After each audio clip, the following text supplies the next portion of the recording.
Guys అందరు ఎలా ఉన్నారు? బాగున్నారా? నేను బాగున్నాను. మీరు ఎలా ఉన్నారు? కామెంట్ సెక్షన్లో కామెంట్ చేయండి. ఏంటి ఫ్రెండ్స్, ఫేస్ చూపించకుండా పెనం చూపిస్తుంది ఏంటి అనుకుంటున్నారా? ఈరోజు రెసిపీ వచ్చేసి ఎగ్ పెసరట్టు అండి. ఇంట్లోనే ఈజీగా ఎలా వేసుకోవాలనో చూపిస్తాను. ఎంతో టేస్టీ అయిన ఎగ్ పెసరట్టు. హీట్ అయింది పెనం, అంటే ముందు స్టవ్ వెలిగించి పెట్టాను నేను మీతో మాట్లాడుతున్నప్పుడు. కొంచెం ఆయిల్ అప్లై చేద్దాం. మీకు ఏ టిఫిన్ అంటే ఇష్టమో ఫ్రెండ్స్ కామెంట్ సెక్షన్లో కామెంట్ చేయండి. నాకైతే అన్ని టిఫిన్స్ ఇష్టము, ఇడ్లీ తప్ప. ఇంట్లో ఇడ్లీ వేస్తాం, ఇడ్లీ తప్ప. అంటే ఇడ్లీ హెల్దీ కోసము, టేస్టీ కోసం అయితే బోండా అలాంటి ఇష్టము. Fatty food.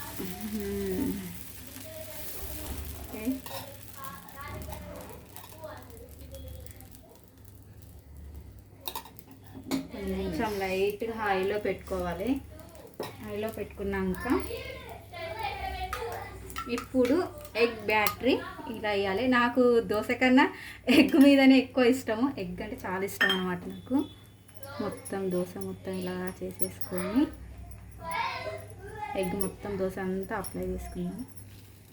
ఎక్కువ మంది ఉప్మా పెసరట్టు అలా ఇష్టపడతారు కదా, వెరైటీగా ఎగ్ పెసరట్టు అండి.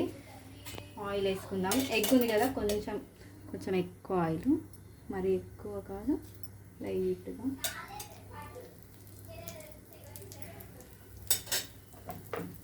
తర్వాత కొంచెం ఆనియన్స్, కొత్తిమీర అలా వేసుకుంటే బాగుంటుంది. చిల్లీస్, చట్నీ కూడా అవసరం లేదు, సో ఎమ్మీగా ఉంటుంది. పిల్లలైతే ఈజీగా అలాగే తినేస్తారు. మంచిగా కుక్ అయినాక కింద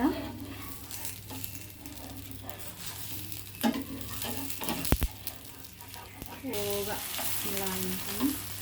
కొంచెం పెసరట్ట ఎందుకు పెసరట్లా లేదు, దోశలాగా అనిపిస్తుంటే పెసరట్టు పచ్చగా ఉంటుంది కదా, గ్రీన్ కలరా?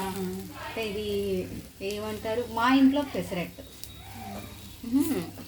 ఇదే బాగుంటుంది, ఇదే బాగుంటుంది. స్లోగా ఇలా తిప్పేసుకుందాము. ఇది పెసరట్టు లాగా లేదే తల్లి, పిజ్జా లాగా ఉంది. ఇప్పుడు ఏదన్నా అనుకోండి, నైస్గా ఈ పిజ్జా పెసరట్టు లాగా ఇట్లా కట్ చేసుకొని ఇట్లా పీసెస్ చేస్తే బాగుంటుందా? మీకు పిజ్జా కావాలనుకుంటే పిజ్జా టైప్ కూడా తినొచ్చు, బాగుంటుంది. నాకు పెసరట్టు కావాలి. పెసరట్టు సో ఎమ్మి ఎగ్ పెసరట్టు ఇంట్లోనే ఈజీగా 5 నిమిషాలలో చేసుకోవచ్చు. ఫ్రెండ్స్, మీకు ఏ టిఫిన్ ఇష్టమో కామెంట్ సెక్షన్లో కామెంట్ చేయండి. మా సిస్టర్ మాత్రం ఆగలేకపోతుంది.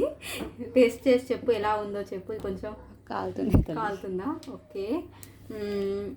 ప్లీజ్ సబితా రాజు ఛానల్ని సబ్స్క్రైబ్ చేసుకోండి, లైక్ చేయండి, పక్కనున్న బెల్ ఐకాన్ని కూడా